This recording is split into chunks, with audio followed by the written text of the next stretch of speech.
Today I'm going to go over the Identity Theft and Legal Service Program provided by Protection Plus. If the customer's identity gets stolen, then the advocates at Protection Plus step in to help. They help with services such as investigating and confirming the fraudulent activity, making phone calls, sending emails, and preparing things like a dispute letter, issue fraud alerts with the consumer credit reporting agencies, help with card cancellations and new card issuance, daily identity monitoring with all three credit bureaus for 6 months. As far as like the identity theft insurance that they also provide to the customers, members are protected up to 1 million under the insurance.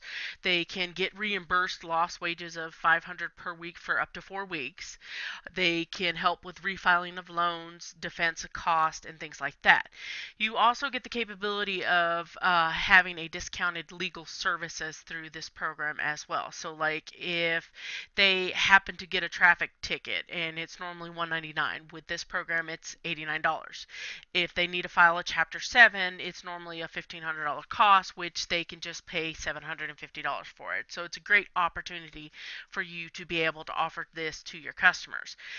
As far as the way that it's going to work in a return, when you go into a return itself, at the top you're going to be able to select the button that says use identity theft protection.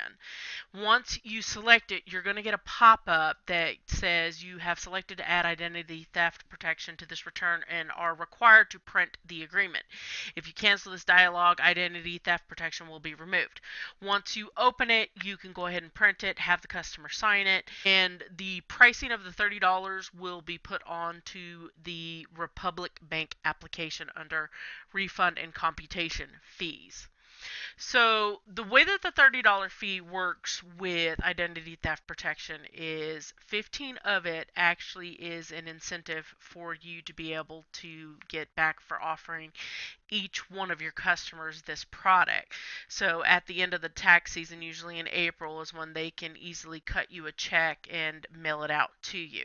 So this is a great way for you to be able to incorporate it into your costs and then just let your customers know that you are charging for tax services and you are also providing them with an identity theft protection, because the way it is nowadays, everybody is usually receiving any kind of communication via snail mail, email, that some type of company has been breached. And I think the latest was Facebook. I have seen Target. I have seen Wells Fargo. And it's just a really good program to have as far as a precaution goes. So either work it into your pricing and show it to your customers or discuss it with your customers.